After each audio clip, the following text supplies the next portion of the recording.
So, talk about Police Chief of Fayetteville. That must be pretty exciting to hear that title associated with your name. How are you feeling taking over the role? It is exciting, especially coming here in 2019 as a major. I was able to bond with a lot of the folks here, and we did a lot of good work. So being able to come back and work with the same folks again is really exciting. Take us through the police experience that you have, previous departments, and why you wanted to come to Fayetteville. Yeah, so I started my career in 1994 with the Durham Police Department.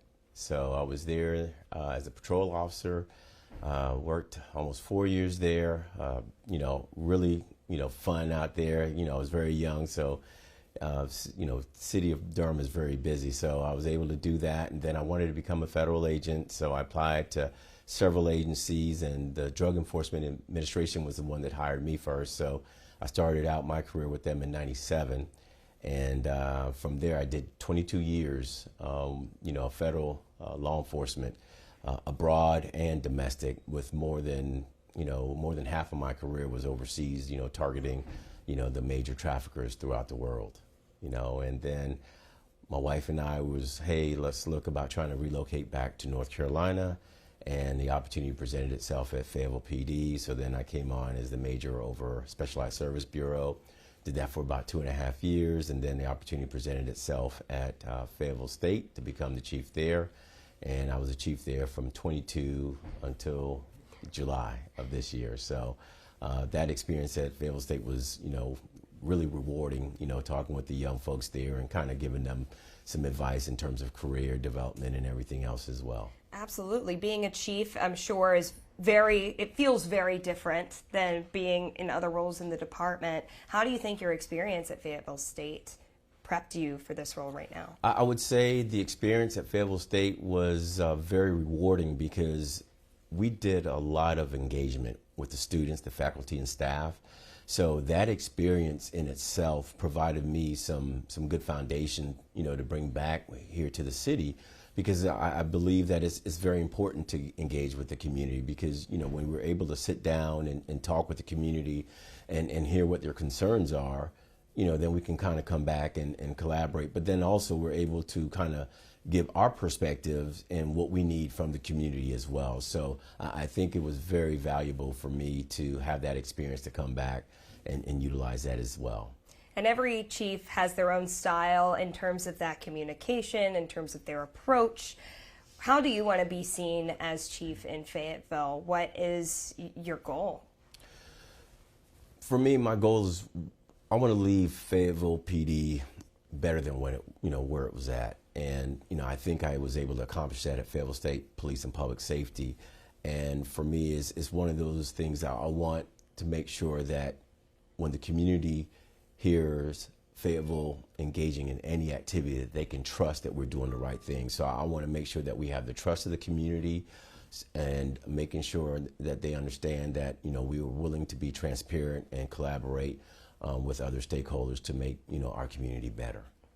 And we've covered incidents in Fayetteville. You're inheriting really a city that is so wonderful, and every chief has their own goals and the approaches to crimes. What's your priority in addressing crimes, and what's your 30-day plan?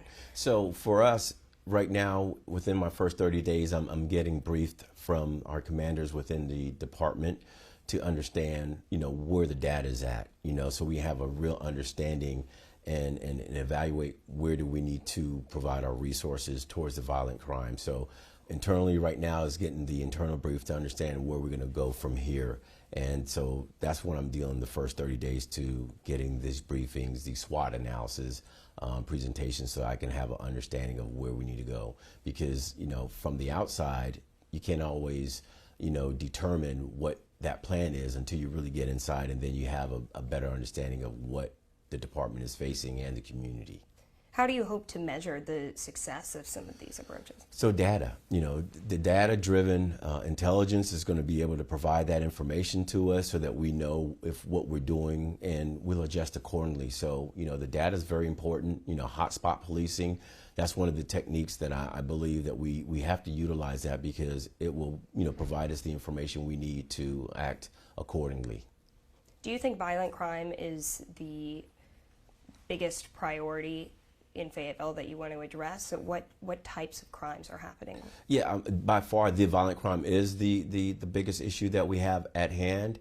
And, but you also understand that, the department, we do a great job in terms of identifying our suspects and arresting these suspects. So, I mean, for that, the violent crime is not also just the police department's responsibility. We also have to talk with those community violent interrupters, because the community is aware of what's going on. And, if we can kind of have the partnership with the community to make sure that, hey, we intervene before these violent episodes happen, then I think we'll be better off as a community.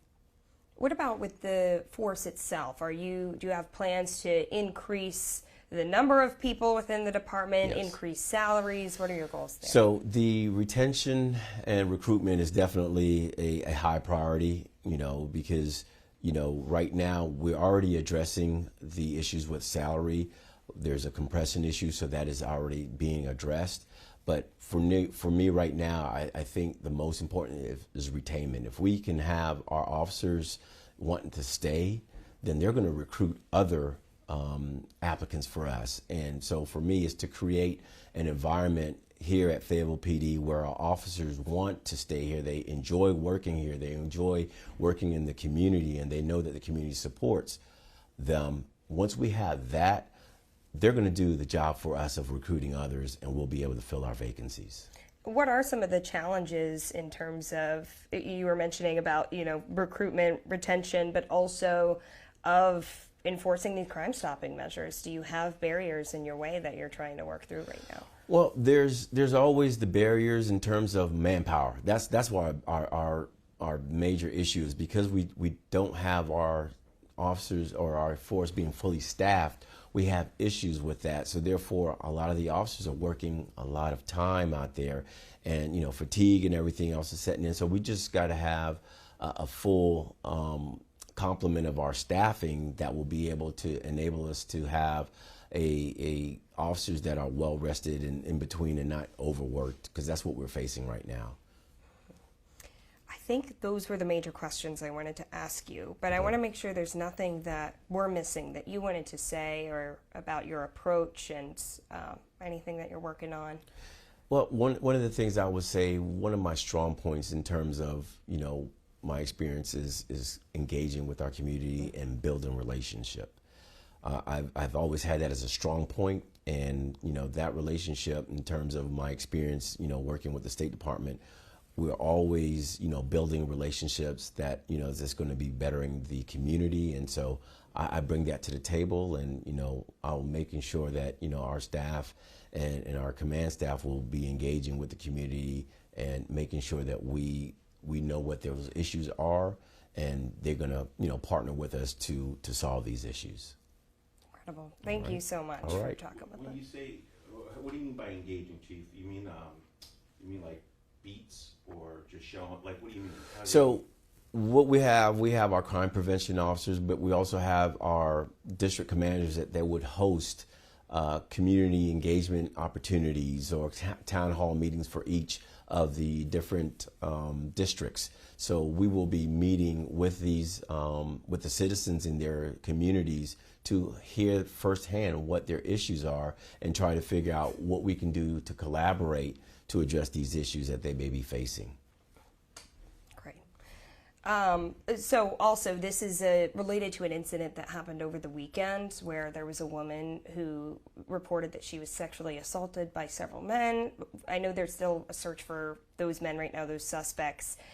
Using that commitment to engagement, how would you work through tracking down some of these suspects and deterring crimes like that? So first of all, what we need is good information from the community. you know, if any witnesses, if there are any witnesses to provide us information in terms of that, or video, if there's any video, hey, if they suspect that they may have video from their doorbell cameras, call it in so that we can utilize that information so we can track down the suspects. And, you know, we have excellent investigators, detectives here in the department, and with, you know, a little bit of information to go on the lead, you know, we'll be able to track these individuals down. Great. Thank you so much.